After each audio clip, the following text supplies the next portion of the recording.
नमस्कार मित्रांनो, आपण चौथा पाठ बघणार आहोत. आज पृथ्वीचे अंतरंग यावर प्रश्न आपल्याला विचारले आहे, म्हणून हा पाठ आपल्याला अतिशय महत्त्वाचा बनतो. चला तर मग सुरुवात करूया. पृथ्वीच्या पृष्ठभागाखाली नेमकी काय आहे याबाबत अनेक शतकापासून मानवाच्या मनात कुतूहल आहे. यासाठी ज्वालामुखीच्या उद्रेकातून बाहेर पडलेले पदार्थ व भूकंप यांचा अभ्यास केला गेला. तापमान, घनता, गुरुत्वाकर्षण बल यांच्या अभ्यासातील अनुमानावरून देखील याबद्दलची माहिती समजण्यास मदत झाली आहे. या पाठात आपण पृथ्वीच्या अंतरंगाची माहिती घेऊया. पृथ्वीच्या पृष्ठभागापासून ते केंद्रापर्यंत असलेल्या पदार्थाच्या गुणधर्मात फरक आढळतो. त्यानुसार पृथ्वीच्या अंतरंगाचे भूकवच, प्रावरण व गाभा असे 3 भाग मानले जातात. यासाठी आकृती 4.1 पहा. ही आकृती आहे 4.1. यातील सर्वात बाहेरचा थर घनखडकांनी तयार झाला आहे, यास भूकवच म्हणतात. हे लक्षात राहू द्या. सर्वात बाहेरचा थर घनखडकांनी तयार झाला आहे, यास भूकवच म्हणतात.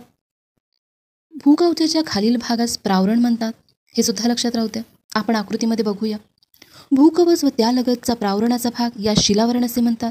शिलावरणाची जाडी सुमारे 100 किलोमीटर असते. प्रावरणाच्या खालील भागास गाभा म्हणतात. भूकवच बघूया. भूकवचाची जाडी सर्वत्र सारखी आढळत नाही. भूखंडाखाली ती सुमारे 40 किलोमीटर तर सागरतळाखाली ती सुमारे 8 किलोमीटर आढळते. हिमालयासारख्या पर्वत क्षेत्रात ती जाडी सुमारे 70 किलोमीटरपर्यंत आढळते. हे लक्षात राहू द्या. भूकवचाची सरासरी जाडी 30 किलोमीटर आहे. भूकवचाचे पुढील 2 भाग केले जाते.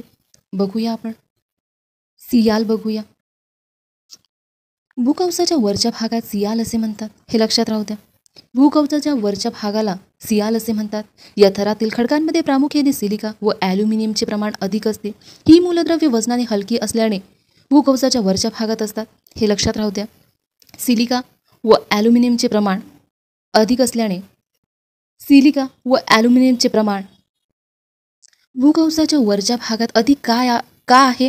कारण ही मूलद्रव्ये वजनाने हलकी आहे. हे लक्षात राहू द्या. बहुतेक खंडाची निर्मिती सियालपासून झाली आहे. या थराची जाडी भूखंडामध्ये जास्त असून सागरतळाशी कमी आहे. हे महत्त्वाचं आहे आपल्यासाठी, लक्षात राहू द्या. सायमा बघूया. सियालच्या खालील थरास सायमा असे म्हणतात. बहुतांश सागरतळ या थराने बनलेला आहे.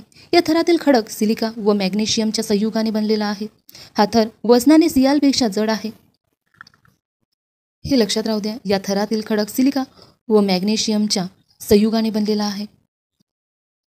प्रावरण बघूया. भूकवचाच्या खालील थरास प्रावरण असे म्हणतात. या थराची जाडी सुमारे 2870 किलोमीटर आहे. हे आपल्याला विचारणार नाही, हे लक्षातही राहू देऊ नका. प्रावरण लोह व मॅग्नेशियम यांच्या संयुगाने तयार झालेले आहे. हे लक्षात राहू द्या. प्रावरणामध्ये 100 ते 200 किलोमीटरच्या भागात उष्णतेमुळे खडक वितळतात. हे फार महत्त्वाचं आहे, लक्षात राहू द्या. प्रावरणामध्ये 100 ते 200 किलोमीटरच्या भागात उष्णतेमुळे खडक वितळतात. येथे निर्माण होणाऱ्या शिलारसामुळे या भागात शिलारस कोटीन तयार होतात. ज्वालामुखी प्रक्रियेतून भूपृष्ठावर येणारा लावारस येथे निर्माण होतो. हे लक्षात राहू द्या. गाभा बघूया. हा थर प्रावरणाखाली असून याची जाडी 3471 किलोमीटर आहे. या थराचे बाह्य गाभा व अंतर्गाभा असे 2 भाग पडतात. बाह्य गाभा द्रवरूप तर अंतर्गाभा घनरूप आहे. हे फार महत्त्वाचं आहे, लक्षातच राहू द्या. या थरात जड व कठीण खनिजे आढळतात. अंतर्गाभ्यामध्ये प्रामुख्याने निकेल व लोह खनिजाचे प्रमाण जास्त आढळत असल्यामुळे या भागाचा निफे असा उल्लेख केला जातो. हे फार महत्त्वाचं आहे, लक्षातच ठेवा. इथून या थरात जड व कठीण खनिजे आढळतात. हे लक्षात राहू द्या. आणि अंतर्गाभ्यामध्ये प्रामुख्याने निकेल व लोह खनिजाचे प्रमाण जास्त आढळत असल्यामुळे या भागाचा निफे असाही उल्लेख केला जातो. हे लक्षात राहू द्या. ही आकृती बघा. पृथ्वीचे अंतरंग वरचा भाग भूकवचाचा झाला, या ठिकाणी बघा. त्यानंतर हा प्रावरण आला, इथे लिहिलाय बघा. आणि हे गाभ्याचे 2 भाग पडतात. एक बाह्य गाभा आणि एक अंतर्गाभा. यामध्ये जड व कठीण खनिजे आढळतात. आत्ताच बघितलं होतं गाभ्यामध्ये. व यामध्ये लोह व निकेल या खनिजांचे प्रमाण सुद्धा जास्त आहे. भूकंप लहरीचा प्रवास बघूया आपण. हा काळ्या रंगामध्ये अंतर्गाभा आहे. हा बाह्य गाभा आहे. आणि हे प्रावरण झालं. आणि हे भूकवच. हे भूपृष्ठ लहरी बघा. आपल्याला यावर प्रश्न विचारला आहे. हे भूपृष्ठावरच आहे. आणि हे प्राथमिक लहर इथे दिलाय बघा. ही प्राथमिक लहर आहे. इथून निघाली आहे आणि सरळ जात आहे. तीनही भागामधून जात आहे. भूकवच, प्रावरण आणि गाभा या तीनही थरामधून प्रवास करत आहे प्राथमिक लहर. आणि भूपृष्ठ लहर फक्त भूपृष्ठावर दिसत आहे. दुय्यम लहर बघा, ही फक्त प्रावरणामधून जात आहे, गाभ्यामधून जात नाही आहे. बघा समोर बघूया आपण. पृथ्वीच्या पृष्ठभागापासून केंद्रापर्यंत होत जाणारे बदल बघूया आपण. पृथ्वीच्या पृष्ठभागापासून 6371 किलोमीटर अंतरावर पृथ्वीचे केंद्र आहे. या ठिकाणी बघा, हा पृथ्वीचा ह्या आकृतीमध्ये पृथ्वीचा पृष्ठभाग आणि हा केंद्र यामध्ये अंतर किती आहे तर 6371 हे इथे दिलेलं आहे. पृथ्वीच्या पृष्ठभागाकडून केंद्राकडे जाताना अंतर्गत भागात काही बदल होतात, ते पुढील प्रमाणे बघूया. पृथ्वी थंड होण्याची प्रक्रिया पृष्ठभागापासून सुरू झाली, हे लक्षात राहू द्या. पृथ्वी थंड होण्याची प्रक्रिया पृष्ठभागापासून सुरू झाली. आपल्याला ही माहिती अतिशय महत्त्वाची आहे. आपल्याला एक्झाममध्ये हे विचारलं आहेत आणि विचारू शकते सुद्धा, म्हणून लक्ष द्या. अंतर्गत भागात तापमान जास्त असते, त्यामुळे गाभ्याकडे जाताना तापमानात वाढ होते. ही वाढ साधारणतः दर 32 मीटरला 1 सेल्सिअस अशी असते, हे लक्षातच राहू द्या. 32 मीटरला 1 सेल्सिअस अशी असते.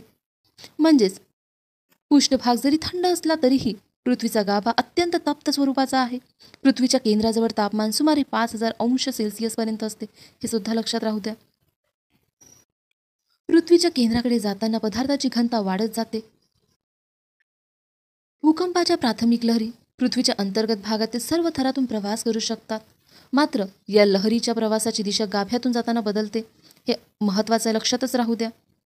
भूकंपाच्या प्राथमिक लहरी पृथ्वीच्या अंतर्गत भागातून सर्व थरातून प्रवास करतोय. हे बघा, हे प्राथमिक लहर आहे, इथं दिलाय बघा, ही प्राथमिक लहर आहे. मात्र या लहरीच्या प्रवासाची दिशा गाभ्यातून जाताना बदलते. इथे बघा, हे गाभ्यातून सरळ आली आहे, पण इथून असं वाकली आहे. दुय्यम लहरी द्रवरूप माध्यमातून प्रवास करू शकत नाही. अतिशय महत्त्वाचं आहे, लक्षातच राहू द्या. दुय्यम लहरी द्रवरूप माध्यमातून प्रवास करू शकत नाही. गाभ्याचा बाह्य भाग द्रवरूप असल्याने या लहरी गाभ्यातून प्रवास करू शकत नाही, हे सुद्धा लक्षात राहू द्या. गाभ्याचा बाह्य भाग हा द्रवरूप आहे. इथे बघा, हा बाह्य भाग. आणि दुय्यम लहरी कुठे आहे? इथे. इथे बघा, हे दुय्यम लहरी इथून निघाल्या आहे, तर प्रावरणातून भूपृष्ठावर परत गेल्या आहे. याचा अभ्यास करून पृथ्वीच्या अंतरंगातील थर व त्याच्या सीमा निश्चित करण्यात आल्या आहे. आकृती 4.2 पहा, ही आकृती. पृथ्वीच्या अंतरंगातील थरांमधील तापमान, घनता, पदार्थाचे द्रव व घनरूप यामध्ये फरक असतो. त्यामुळे येथे अनेक प्रकारच्या हालचाली होत असतात. बघा, अनेक प्रकारच्या हालचाली का होतात? कारण पृथ्वीच्या अंतरंगातील थरामध्ये तापमान, घनता, पदार्थाचे द्रव व घनरूप यामध्ये फरक असतो. यावरून पृथ्वीचे अंतरंग अस्थिर स्वरूपाचे आहे, हे लक्षात घ्या. या ठिकाणी हा पाठ संपतो. आपण यावरचे काही प्रश्न बघूया. रिकाम्या जागा बघूया आपण. पृथ्वीच्या सर्वात बाहेरील घन स्वरूपातील थरास रिकामी जागा असे म्हणतात. काय म्हणतात? भूकवच म्हणतात. पृथ्वीच्या सर्वात बाहेरील घन स्वरूपातील थरास भूकवच असे म्हणतात. भूकवचाच्या वरच्या भागाला रिकामी जागा काय म्हणतात? आपलं उत्तर आहे सियाल. पृथ्वीच्या रिकामी जागा लहरी पृथ्वीच्या सर्व थरातून प्रवास करतो. अतिशय महत्त्वाचा प्रश्न आहे, लक्षातच राहू द्या. प्राथमिक लहरी याचं उत्तर आहे. भूकंपाच्या प्राथमिक लहरी पृथ्वीच्या सर्व थरातून प्रवास करतो, हे लक्षातच राहू द्या. भूकवच, प्रावरण, पृथ्वीचा गाभा, सियाल व सायमा हे शब्द जशाच्या तसे लिहून ठेवा. तुम्हाला हे वाचल्यानंतर त्याबद्दलचं काही ना काही आठवलं पाहिजे आणि ते वाचल्यावर तुम्हाला नक्कीच आठवेल. कारणे द्या बघा. भूकंपाच्या दुय्यम लहरी पृथ्वीच्या गाभ्यातून प्रवास करू शकतात. अतिशय महत्त्वाचा आहे हा प्रश्न. याचं कारण लक्षात राहू द्या. पृथ्वीच्या अंतर्गाभ्यास निफे असे म्हणतात. का म्हणतात हे लक्षात ठेवा. सियाल भूकवचाच्या वरच्या थरात आढळते. का आढळते? कारण ते हलके असते वजनाने. काही माहिती दिली आहे ते बघूया आपण. या ठिकाणी घनता दिली आहे, पण यावर आपल्याला प्रश्न विचारणार नाही आहे, म्हणून हे बघू आपण वाचू नाही. हे अतिशय महत्त्वाचं आहे, हे बघूया.